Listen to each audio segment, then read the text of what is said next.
Jaganmohan Reddy cinema CM అయిన తర్వాత ఆంధ్రప్రదేశ్ రాష్ట్రంలో ఎవరు కూడా వ్యాపారాలు చేసుకోవడానికి ఇబ్బంది పడుతున్నారు. ప్రతి వ్యాపారాలకు జే ట్యాక్స్ విధింపులు తప్పలేదు అని టీడీపీ వాణిజ్య విభాగం రాష్ట్ర అధ్యక్షులు డుండి రాకేష్ అన్నారు. వ్యాపారస్తుల్ని నిమ్మకాయ పిండినట్టు పిండి, నిమ్మకాయని బద్దలో వేసి ఎలా పిండుతామో ఆ విధంగా నిమ్మకాయ పిండినట్టు పిండి ట్యాక్సులు వసూలు చేస్తూ ఉన్నారు. వారికి లాభాలు వచ్చే విధంగా మీరు నిర్ణయాలు తీసుకొని వారి అభ్యున్నతికి మీరు ఉపయోగపడి, ఇదిగో మీకు 10 రూపాయల లాభం చేకూర్చాం కాబట్టి గవర్నమెంట్కి ₹1 ట్యాక్స్ కట్టండి అంటే ఆనందంగా రూపాయి కాదు 2 రూపాయలు ట్యాక్స్ కడతారు మా వ్యాపారస్తులు. కానీ వారి ఆదాయం తగ్గించారు, వారికి ఇచ్చే సదుపాయాలు తగ్గించారు, వారికి ఇవ్వాల్సిన రాయితీలు తగ్గించారు, ఇవన్నీ తగ్గించి ట్యాక్సులు అమాంతం పెంచారు. వ్యాపారస్తుడు అనేవాడు రాష్ట్రంలో ఉండాలా అక్కర్లేదా? అసలు వ్యాపారస్తుల మీద మీకంటూ ఏదైనా చిత్తశుద్ధి ఉందా? ఎందుకు వ్యాపారస్తులంటే మీరు ఇంత కక్ష? జగన్మోహన్ రెడ్డి లాగా ₹1 నుంచి 350 కోట్ల రూపాయల ఆస్తులు పెంచుకోవడం చేత కాదు మా వ్యాపారస్తులకి. కష్టార్జితం, కాయా కష్టం మోసి కష్టార్జితంతో బతుకుతారు మా వ్యాపారస్తులు. ప్రతిరోజు కూడా ఉదయం లేచిన దగ్గర నుంచి బ్యాగు చేత్తో పట్టుకొని కొట్టుకెళ్ళి అన్నీ శుభ్రం చేసుకొని కౌంటర్లో కూర్చొని ప్రతి ఒక్కళ్ళకు కూడా అడిగిన దానికి సమాధానం చెబుతూ బేరవాడిన కస్టమర్లని సముదాయించి వారికి ఏం కావాలో ఇచ్చి కావాల్సినప్పుడు ₹1 అప్పు కూడా ఇచ్చి వ్యాపారం చేసేవాళ్ళం. మా మీద ఇలాంటి నిర్ణయాలు తీసుకోవటానికి సిగ్గుండాలి జగన్మోహన్ రెడ్డి. మీకు ఏం జరుగుతుంది రాష్ట్రంలో? నీ నిర్ణయాల వల్ల ఈరోజు తోపుడు బండి దగ్గర నుంచి మెగా ఇండస్ట్రీస్ వరకు 10 లక్షల కోట్లు పైచిలుకు నష్టపోయారు వ్యాపారస్తులు. దీని మీద ఒక వాణిజ్య విభాగ రాష్ట్ర అధ్యక్షుడిగా మేము చర్చకు సిద్ధంగా ఉన్నాం. మీకు చేతనైతే, మీకు దమ్ముంటే ఈ 4.5 సంవత్సర కాలంలో వ్యాపారులు ఏ విధంగా నిర్ణయం తీసుకున్నారు, వ్యాపారస్తుల పరిస్థితి ఏ విధంగా ఉందో చర్చించడానికి మేము సిద్ధంగా ఉన్నాం. మీరు సిద్ధమా?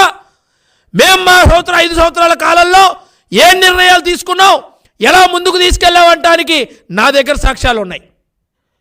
ఫ్రెండ్లీ గవర్నమెంట్గా, బిజినెస్ ఫ్రెండ్లీగా మేము ఏ విధంగా తీసుకెళ్ళామో, ప్రతి నిర్ణయం ఏ విధంగా తీసుకున్నాం, చిరు వ్యాపారస్తుడికి ఏ విధంగా అండగా ఉన్నామంటానికి కూడా నేను కాగితాలతో సహా మాట్లాడతా.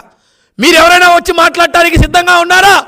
నిరూపించడానికి ఏ సెక్టార్ అయినా బాగుంది మీ కాలంలో నిరూపించడానికి మీరు సిద్ధంగా ఉన్నారా? రండి, చూపిద్దాం, ప్రజలకి చూపిద్దాం ఏంటి ఈరోజు రాష్ట్రంలో జరుగుతూ ఉంది. పక్కనున్న జిల్లాల్లో గ్రానైట్ వ్యాపారస్తుల మీద ఇష్టం వచ్చినట్టు దాడులు. ఒక గ్రానైట్ రంగం మీద ఎన్ని వేల కోట్ల రూపాయలు టర్నోవర్ జరిగిందో నీకు అవగాహన ఉందా?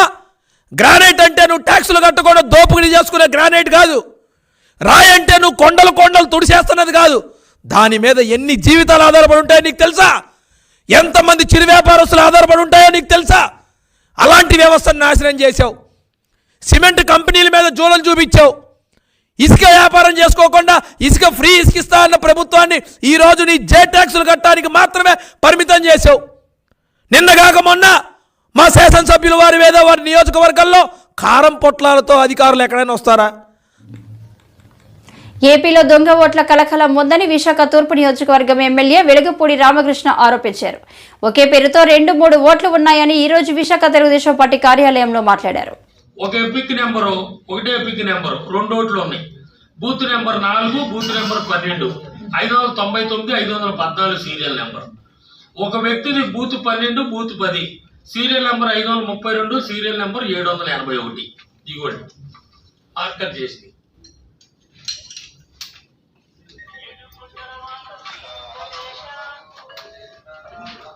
ఇదిగోండి అర్థం ఇక్కడ.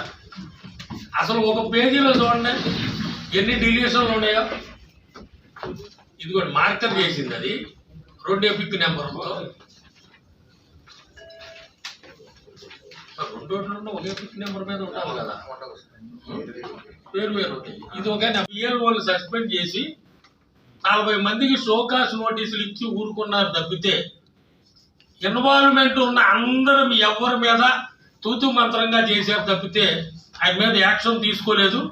అందుకనే ఈరోజు నిన్న చీఫ్ సెక్రటరీ గారికి ఈయన మీద ఎంక్వైరీ చేసి ఎన్నిక విధుల నుంచి ఈయన్ని తప్పించాలని, లేదంటే విశాఖ నగరంలో సరిగ్గా ఎలక్షన్లు జరగవని చెప్పి ఈయన పక్కన పెట్టాలని చెప్పి చీఫ్ సెక్రటరీ గారికి ఎలక్షన్ కమిషన్కి నిన్న రాతపూర్వకంగా తెలియజేయడం జరిగింది.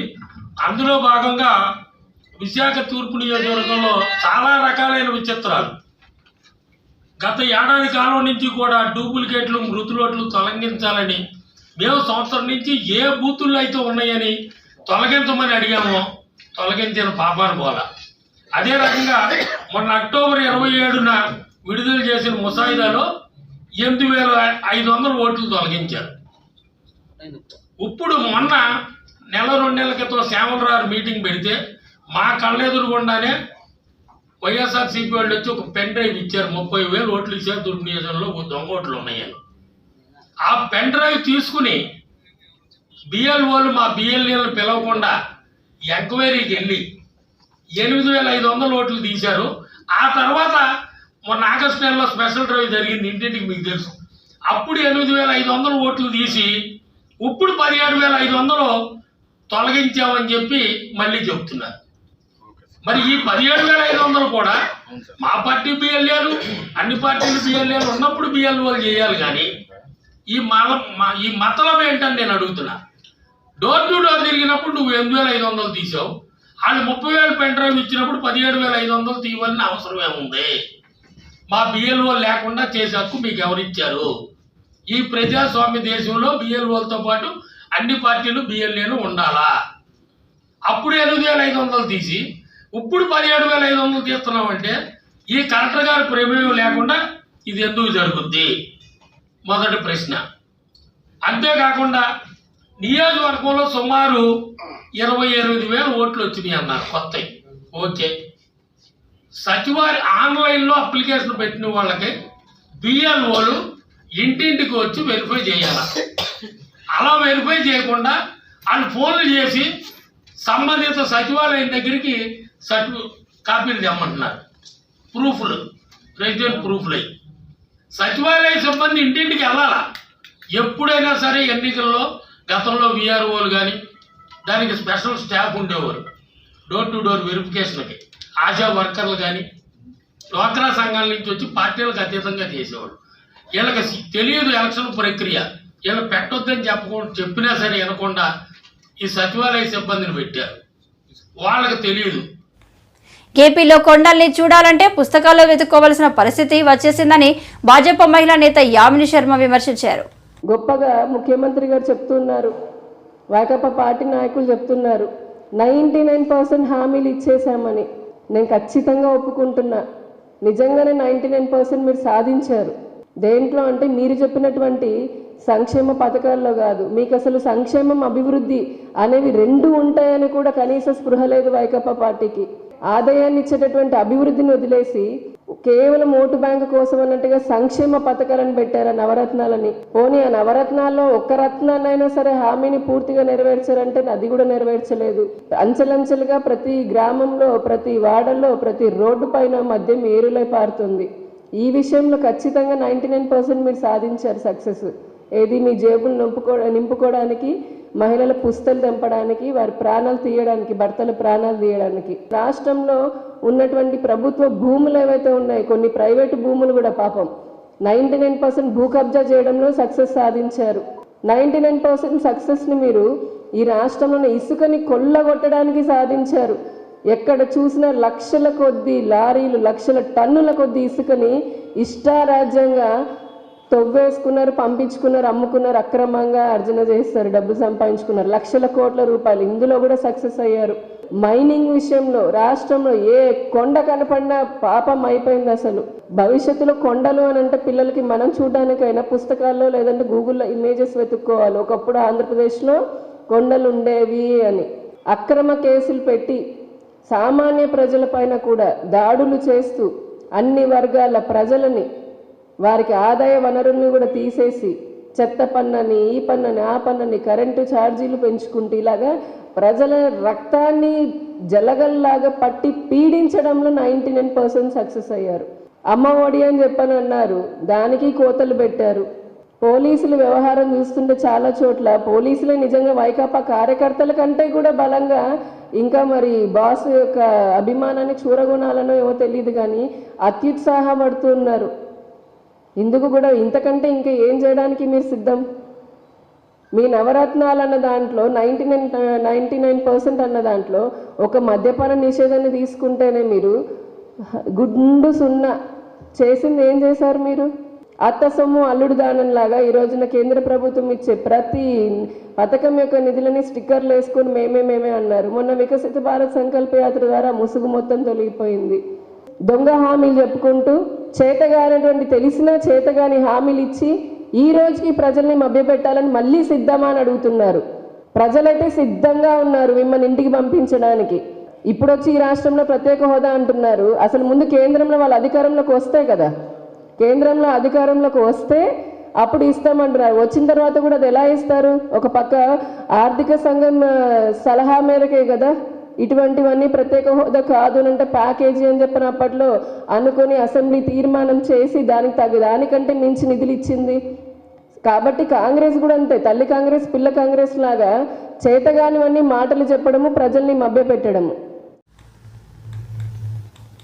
జగన్మోహన్ రెడ్డి సీఎం అయిన తర్వాత ప్రతిపక్షాలపై ఉమ్మడిగా దాడి చేస్తున్నారని మాజీ మంత్రి నారాయణపై జగన్ రెడ్డికి ఇంకా పగ తీరినట్టు లేదు అని శాసనమండలి మాజీ చైర్మన్ ఎంఏ షరీఫ్ అన్నారు. గత 2 దశాబ్దాలుగా తెలుగుదేశం పార్టీలో ఉండి తెలుగుదేశం పార్టీ అభిమానిగా ఒక నాయకుడిగా చంద్రబాబు నాయుడు గారికి అత్యంత విశ్వసనీయమైన వ్యక్తిగా ఉంటూ అనేక రకాలుగా తెలుగుదేశం పార్టీని ప్రోత్సహిస్తూ సహకరిస్తూ ఈనాడు పార్టీ పటిష్ట కోసం ఈనాడు కృషి చేస్తున్న వ్యక్తి నారాయణ గారు. అటువంటి నారాయణ గారి సహకారం తెలుగుదేశం పార్టీకి ఉండకూడదు. రేపు నెల్లూరులో అతను అభ్యర్థిగా పోటీ చేస్తే ఓటమి తప్పదనే భయంతో ఈనాడు నారాయణ గారిని వేధింపులకు గురి చేస్తున్నారు. గతంలో నారాయణ విద్యా సంస్థల మీద దాడి చేసి అక్రమ కేసులు బనాయించారు. అంతేకాకుండా రాజధానిలో భూములు కొనుగోళ్ల విషయంలో అక్రమాలకు పాల్పడ్డారని వేధింపులకు గురి చేశారు. ఈ రోజైతే నిన్న మరి నారాయణ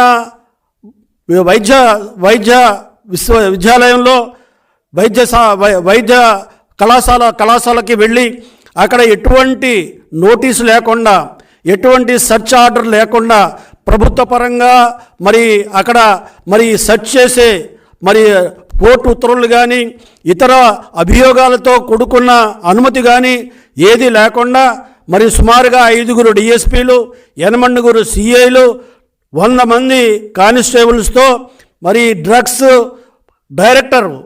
నిరోధక డైరెక్టర్ ఎవరైతే ఉన్నారో వారు మరి ఆ వైద్యశాలకు పోయి ఆ వైద్యశాల మీద దాడులు చేయటం నిజంగా ఏదైనా మరి వైద్యానికి సంబంధించిన మందులు సరైన మందులు నాణ్యత లోపమైన మందులు వాడుతున్నారు. ప్రభుత్వం నిర్దేశించిన మందులు కాకుండా మరి వేరే మందులు వాడుతున్నారని ఏదైనా అభియోగం ఉంటే ఎవరు అభియోగం చేశారు, ఏ రకంగా చేశారని చెప్పకుండా ఈనాడు వైద్య కళాశాలకి అక్కడ ఉన్న ఆసుపత్రికి వెళ్లకుండా నేరుగా నారాయణ గారు నివాసం ఉంటున్న ఇంటిలో పోయి భయభ్రాంతులకు గురి చేసి ఎవరిని లోపల రాకుండా ఎవరైనా ఒక డకాయిటిని, ఒక గుండాని, ఒక తీవ్రవాదిని ఏ రకంగా అయితే అరెస్ట్ చేయడానికి ప్రయత్నం చేస్తారో ఆ రకంగా పెద్ద ఎత్తున అధికారులతో, పెద్ద ఎత్తున పోలీస్ బలగంతో, రెవెన్యూ అధికారులతో ఈరోజు నిన్న దాడి చేశారంటే ఇది ఏ రకమైన భయాందోళనలో ఈ ప్రభుత్వం ఉందో ఈనాడు అర్థమవుతుందనే విషయాన్ని కూడా ఈ సందర్భంగా ప్రజలు గమనించాల్సిందిగా మనం చేస్తున్నా. బలిజ కులానికి చెందిన వ్యక్తి, కష్టపడి పైకొచ్చే వ్యక్తి, నిబద్ధత కలిగిన వ్యక్తి, అతన్ని మళ్ళీ అక్రమ కేసుల్లో బనాయించాలి, ఆయన అరెస్ట్ చేయాలి, ఎన్నికల్లో తిరగకుండా చేయాలి, తెలుగుదేశం పార్టీకి సహాయ సహకారాలు ఇవ్వకుండా దూరం పెట్టాలనే దురుద్దేశంతో ఈనాడు నారాయణ గారి ఇంటి మీద దాడి చేశారు. భార్యని హౌస్ అరెస్ట్ చేశారు. ఇళ్లలో పోయి మంచాలు పగలగొట్టారు, మంచాలు విరగొట్టారు, బీరువాలు పగలగొట్టారు. 5 గంటలు వాళ్ళు మరి అన్వేషించిన ఎటువంటి మందులు కానీ ఎటువంటి ధనం కానీ వాళ్ళకి కనిపించలేదనే విషయాన్ని కూడా ఈ సందర్భంగా గమనించాలి. అంటే మీరు వ్యవస్థలు మీ చేతిలో ఉన్నాయని ప్రభుత్వ వ్యవస్థల్ని దుర్వినియోగం చేస్తూ ఈ రకంగా ఇబ్బంది గురి చేయడం ఎంతవరకు సబబనేది విషయాన్ని ఈనాడు రాష్ట్ర ప్రజలు గమనించాలి. ఈనాడు మరి ఆయన గత 2014 నుండి 2019 వరకు నారాయణ గారు మంత్రిగా ఉండి పురపాలక శాఖ మంత్రిగా ఉండి నెల్లూరు పట్టణాన్ని అభివృద్ధి చేసిన తీరు ఈరోజు ప్రతి వాళ్ళు కూడా గుర్తు చేసుకుంటారు. నారాయణ గారు ఉన్నప్పుడే నెల్లూరు అభివృద్ధి చెందింది. రోడ్లు కానీ సదుపాయాలు కానీ మున్సిపాలిటీ పరంగా కానీ అన్ని రకాలుగా అభివృద్ధి చెందింది. వందలాది కోట్ల రూపాయలు తీసుకొచ్చి నెల్లూరు పట్టణం యొక్క స్వరూపాన్ని మార్చేశాడు. అటువంటి వ్యక్తిని మేము ఓడగొట్టాం, తప్పు చేశాం అని పశ్చాత్తాపం పడుతున్న నెల్లూరు ప్రజానికం ఈనాడు రాబోయే రోజుల్లో చేసిన తప్పుని సరిదిద్దుకోవటానికి మళ్ళీ నారాయణ గారిని గెలిపించడానికి సంసిద్ధంగా ఉన్న విషయాన్ని పసిగట్టి ఏదో రకంగా నెల్లూరు సీటు గెలవాలి, నారాయణ గారిని ఓడించాలని దురుద్దేశంతో ఇటువంటి తప్పుడు ఆరోపణలు మరి ఆధారం లేని ఆరోపణలు చేసి వారి ఇంటి మీద దాడి చేసి ఈ రకమైన మరి భీభత్సాన్ని సృష్టించడాన్ని ఈరోజు ప్రజలు గమనిస్తున్నారనే విషయాన్ని కూడా ఈ సందర్భంగా గమనించాల్సిన అవసరం ఉంది. ఈ రకంగానే ఈ రాష్ట్రంలో ఏవైతే సంస్థలు ఉన్నాయో, ఏవైతే విద్యా సంస్థలు కావచ్చు, వాణిజ్య సంస్థలు కావచ్చు, మరి ఏదైనా మరి ఉత్పత్తి చేసే సంస్థలు కావచ్చు, ఈ రకమైన విశాఖ నగరం ఫోర్ట్ స్టేడియంలో నిజీ ఫోటో కాన్ కరాటే పేరుతో నిర్వహిస్తున్న ఓపెన్ కరాటే ఛాంపియన్షిప్ పోటీలను ప్రారంభించిన నటుడు సుమన్. అందరికీ నమస్కారం అండి. ఈరోజు విశాఖపట్నం ఫోర్ట్ స్టేడియంలో ఉన్నాను. ఇది నిజీ Shotokan karate association and Naidu self defence academy ఇద్దరు కలిసి జాయింట్గా చేస్తున్న టోర్నమెంట్ 3 డేస్కి ఈరోజు రేపు ఎల్లుండి. సో నేషనల్ రేపు చాలామంది వస్తున్నారు. ఈరోజు జస్ట్ ఇది opening ceremony. So martial arts విషయంలో మీకు అందరికీ తెలిసి విశాఖపట్నం రెగ్యులర్గా నేను వస్తున్నాను. రెగ్యులర్గా వాళ్ళు కూడా టోర్నమెంట్స్ ఆర్గనైజ్ చేస్తారు, మంచి టోర్నమెంట్స్ ఆర్గనైజ్ చేస్తారు. సో కరాటే ఇంప్రూవ్మెంట్ కోసం మరి దీంట్లో మీకు ఇంతకుముందు అయితే ఇంటర్నేషనల్ కానీ ఏషియన్ కానీ ఇవన్నీ టోర్నమెంట్స్ చేసాం. మరి ముఖ్యంగా ఎక్స్ ఎమ్మెల్యే మల్లా విజయప్రసాద్ గారు ఆయన లీడర్షిప్లో చేసాం. సో ఇప్పుడు అదే స్పిరిట్తో ఏంటంటే మేము కంటిన్యూ చేస్తాం. ముఖ్యంగా మార్షల్ ఆర్ట్స్ అనేది మహిళలకి ఇది రీచ్ అవ్వాలి. మహిళలు దీని అర్థం ఏంటో తెలుసుకొని, ఎందుకంటే ఈరోజు మన దేశంలో మొత్తానికి ఏంటంటే మహిళలకి రక్షణ లేదు. ఏ గవర్నమెంట్ వచ్చినా, ఏ సెంటర్లో ఎవరు మారినా మహిళలకు జరగాల్సిన అన్యాయం జరుగుతూనే ఉంది. మహిళలకు జరగాల్సిన రేపు అవన్నీ జరుగుతూనే ఉన్నాయి. చిన్న పిల్లలు జరుగుతూనే ఉన్నాయి. దాని గురించి ఎవరు పట్టించుకోవట్లేదు. ఎవరు వస్తారు, దాని గురించి ఎవరు పట్టించుకుంటారో తెలియదు. కానీ అక్కడ ఎవరో ఒక ప్రాణం అక్కడ బలి అవుతూనే ఉంది. సో మనం వేరే వాళ్ళని బ్లేమ్ చేసి ప్రయోజనం కాదు. మన కుటుంబాన్ని మనమే కాపాడుకోవాలి. కాబట్టి నా రిక్వెస్ట్ ఏంటంటే, ఇంట్లో కనుక మహిళలు ఉంటే మీరు వేరే అన్నీ నేర్పించండి. అంటే పెయింటింగ్, డాన్సింగ్, మ్యూజిక్ నేర్పించండి. అన్నిటికన్నా ముఖ్యం ఏంటంటే సెల్ఫ్ డిఫెన్స్. ఎందుకంటే పిల్లలు, అమ్మాయిలు బయటికి వెళ్ళాలి, నేర్చుకోవాలి, ఉద్యోగంకి వెళ్ళాలి, దేశం వదిలేసి విదేశాలకు వెళ్ళాలి. అందరికీ తల్లిదండ్రులు టెన్షన్ ఉంటుంది, బయట అమ్మాయి ఎలా ఒంటరిగా బ్రతుకుతుంది అని. అదే మాదిరి ఈరోజు కూడా రాత్రి 12 గంటల తర్వాత తెల్లారుజాము వరకు ఇండియాలో ఒక మహిళ ఒంటరిగా నడవడానికి వీల్లేదు, సేఫ్టీ లేదు. సో అందుకని చాలామంది ఏంటంటే వాళ్ళ పాపం నైట్ డ్యూటీస్కి అలాంటి ఆఫీస్కి వెళ్ళడం మానేసి పాపం సఫర్ అవుతున్నారు. వీటన్నిటికీ ఏంటంటే పరిష్కారం సెల్ఫ్ డిఫెన్స్. హెల్త్ విషయంలో చాలామంది చిన్న వయసులోనే బ్లడ్ ప్రెషర్, డయాబెటీస్ ఇప్పుడు చాలా స్పీడ్గా ఉంది. బికాజ్ ఫుడ్ హ్యాబిట్స్, తర్వాత జంక్ ఫుడ్ తినడంతో, ఎక్సర్సైజ్ లేక. మార్షల్ ఆర్ట్ ఎక్సర్సైజ్ చేసుకుంటే వీటికి చాలా దూరంగా ఉండొచ్చు. జెనెటిక్ ప్రాబ్లం అంటే అది మనం ఏం చేయలేం. జెనెటిక్ అది ఉంటే డాక్టర్స్ అందరికీ తెలుసు. చాలా కల్తీ, అంటే కల్తీ వెజిటేబుల్స్, ఫ్రూట్స్ అన్నింటిలో కల్తీ ఉంది. దీని గురించి కూడా గవర్నమెంట్ ఏమో పట్టించుకోవట్లేదు. మీరందరూ ఏంటంటే మీరు అనుకుంటారు ఇంట్లో చేసాం చాలా క్లీన్గా ఉంటుందని. క్లీన్గా ఉంటుంది, కానీ కూరగాయ లోపల ఏముంది, ఫ్రూట్స్ లోపల ఏముంది అది ఎవరికి తెలుసు. మొత్తం కల్తీ ఉన్నాయి. అందుకే టేస్ట్, కలర్ ఇవన్నీ అట్రాక్టివ్గా ఉండడానికి చేస్తున్నారు. మనకి తెలిసి మనం తింటున్నాం.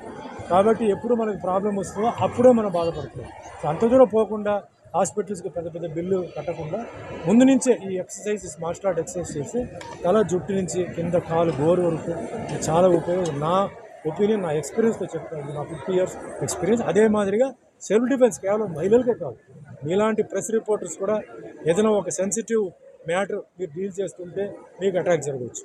సో మీకు కూడా అది మంచిదే, అంటే మీకు హెల్త్ వైజ్గా, మీకు సెల్ఫ్ డిఫెన్స్గా అన్ని రకంగా మంచిది. సో దీన్ని ప్రమోట్ చేయాలని చెప్పేసి నేను రెగ్యులర్గా పోతుంటాను. ఈ పోర్ట్ స్టేడియం ఇచ్చిన కాశీ విశ్వనాథ్ గారికి, అలాగే మన దాడి రత్నాకర్ గారికి, దాడి సత్యనారాయణ గారికి, all the sponsors come today వాళ్ళందరికీ పేరు ధన్యవాదాలు. ముఖ్యంగా నాయుడు మంచి టోర్నమెంట్, మంచి ఫుడ్, అందరికీ మంచి డిసిప్లిన్తో ఇప్పుడు వరకు 3 రోజులు 5 రోజులు నేను ఎక్కడ చూడలేదు.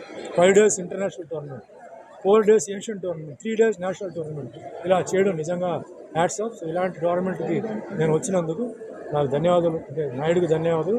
ఇలా మాస్టర్స్ అందరికీ ఈ టోర్నమెంట్ సక్సెస్ చేయాలని చెప్పేసి పేరు